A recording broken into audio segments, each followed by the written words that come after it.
There's nothing like the look and feel of a true chopper. In this video, I'm taking my 1985 Sportster one step closer, installing a set of ape hangers and fabricating a custom solo seat mount. These aren't bolt-on, out-of-the-box parts. We're making them fit the way they should. Stick around, because by the end of this video, this Sportster is gonna look and feel like a proper old-school chopper.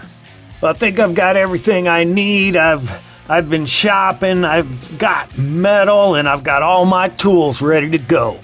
So we start with the handlebars and the controls, which is a big job. We're out at about 31.5 inches on the original bars. These are lane splitter 14-inch ape hangers. They're about 25.5 inches wide. I'm gonna mount the controls in as far as I can and then mark the bars so that we can cut these things down to say 23-ish, I'm hoping. Nothing on this lane splitter needs to be any wider than the pegs on the bike. So I'm installing a silver clutch lever assembly because it's a good one, it's reliable, it's one I've used on other choppers before, and it's not going to leave us stranded when it breaks out alongside the road. So I'm prepping to cut the bars. I put them up in the vise with something to protect them. I'm double checking all my measurements, making sure that once I make this cut, I'm not going to wish that I didn't. So we cut them off where we marked them, and I'm cleaning everything up best I can. And where'd we end up? 23 inches. So here I'm going to deviate a little. I have heard and have had a comment and have heard other people say that you don't need some kind of grip glue or whatever, and I've struggled to find the right stuff cheap all along. Spray paint the grips, or spray paint where the grips go, and then slip the grip on and let it dry, and it's supposed to stick. So we're going to do it, and we'll see how long it lasts. So a little trial and error here, and I figure out that don't spray it on the bars, spray it inside the grip and then slip it on there, and quite honestly, you got about 10 seconds and it starts to stick. They appear to be tight and it looks like it's going to work.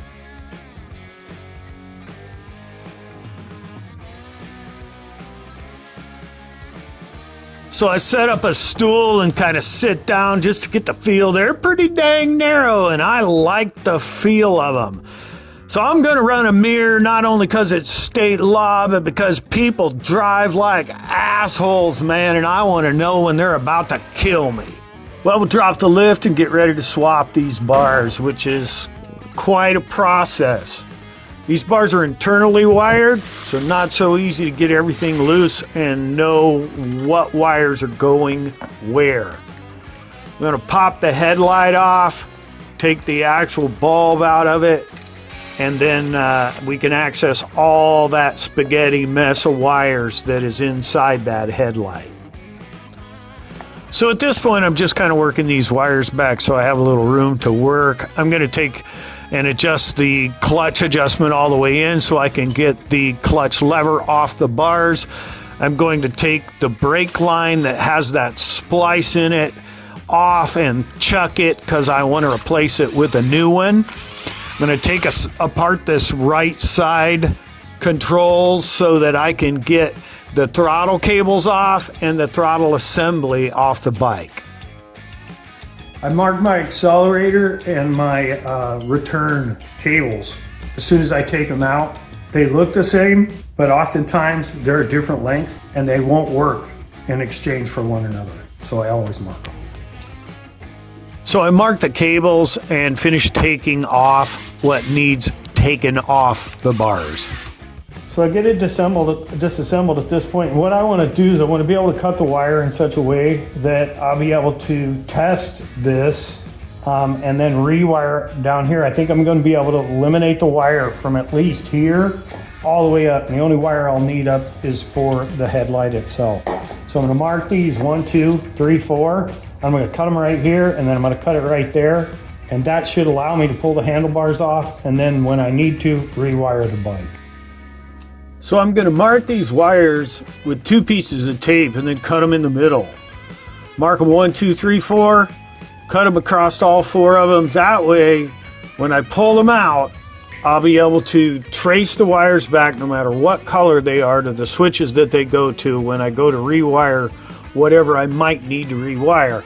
And just as a safety, I'm going to mark them with a Sharpie so that when I pull those things out, if I lose those wire tags, I'm still going to know if it's 1, 2, 3, 4. So nice and easy, pull the wires out and none of the tags came off. So there's the bike without the bars. And one more thing for the pile of chopped off parts. So up onto the bike here with the new handlebars, put the handlebar clamp on, get it down at least tight enough so that they won't fall over. And there they are. It's as good as I thought it was going to be. So now try to get the throttle cables to work with this new throttle assembly. Now this is an MGO. It's cheap, but it's decent. But it's metric, and the other one is who knows what. So it doesn't quite fit. So I've got to drill it out just a little bit because that cable needs to swivel in there or it will break the end of the cable over time. It's got to swivel on its own. I get it to do that, put it back up on there, and of course the cable threads are not the same as what are in the new throttle assembly. So I put a little tape on there just to fill the gap, and it tightens up pretty decent, and it'll stay put and not come out. Onto the carb, and yep, it works, it's free, and I'm happy with it. So I'm going to go ahead and put the brake line on. I got a kit from TC Brothers that was a braided brake line. I'll tell you next time, I'm going to go with just a straight black. This is kind of a pain in the ass, but it's going to be safe, and it's what I've got, and it's going to work. So I'm going to go ahead and use it. I finally get the ferrule on there and everything tightened up properly. Put it onto the master cylinder.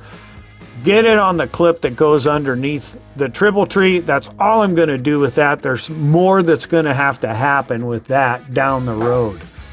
So I throw the tank on it and I get the tank up to where it's going to be mounted and we've got a good stance. And then I look at the seat and I've got a realization.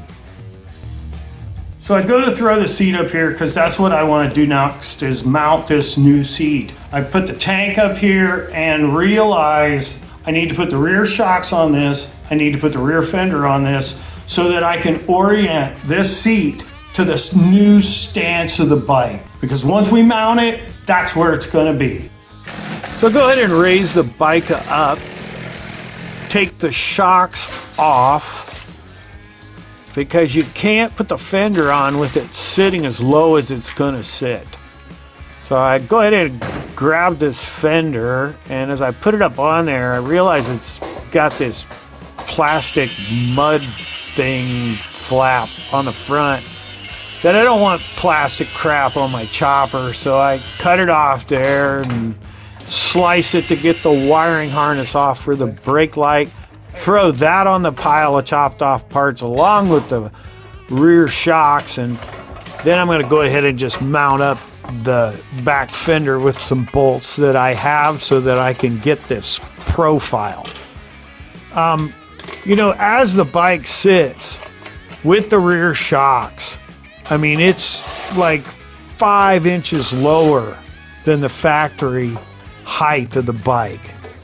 So I want it sitting exactly where it's going to be because you've got to get that seat up at an angle so that you've got at least some support under your butt and you're not sliding off the back out of it as you're trying to accelerate.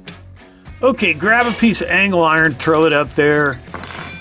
Get this front swivel taken apart because we're not going to have the second part of it. I'm going to use a piece of tubing and weld it directly onto the frame on the front.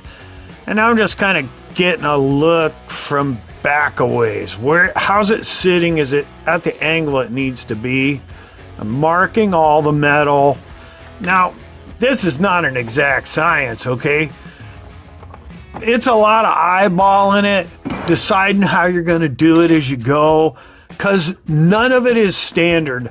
None of it is bolt on, okay? And that's what I love about choppers right there, is that when you're figuring it out as you go, you get to make your own decisions. Nobody's telling you what to do. Nobody's telling you how to do it. You're the only one in the shop, and you're deciding how you want it, because you got to ride it and you got to like it. So this process is fun for me. Grinding and shaping and making things fit that weren't made to fit. And changing the wheels, I'm just doing it a little bit at a time. You know, you can't put back stuff that you've ground off, so you have to grind it off a little bit at a time. You know, when you cut a board too short, you can't add back to the board. It's like that when you're putting these metal parts into places that they're not meant to be. So you're making it meant to be. A little bit at a time, take a little bit off, check it, step back, look at it, and you can get there and you can have something custom that nobody else has. And there's the love of choppers for me. That's what's freaking amazing. It's what keeps bringing me back and has kept me doing this for years and years and years. I love the skill set that you have to put together. I love all the things that I've learned over all the years that I've been a mechanic for, you know, all this time, and all the things that I've learned on my own. And it's just amazing. So here we go. We're gonna weld all this together. Now I'm not doing the final welds. I'm just gonna tack weld stuff together so that I can get up on top of this bike and see how it feels. So there's the front tank mount done. So that's basically Friscoed the front tank. And now welding on this seat mount, this custom seat mount, and then tacking on the front swivel to the frame. There's all the parts I've taken off. Here's the bike. I finally get up on it, and I'm gonna tell you what, man, this is gonna be a blast to ride. There is no doubt about it. I'm old school. Be good to yourself. We'll see you next time on Vintage Harleys Revived.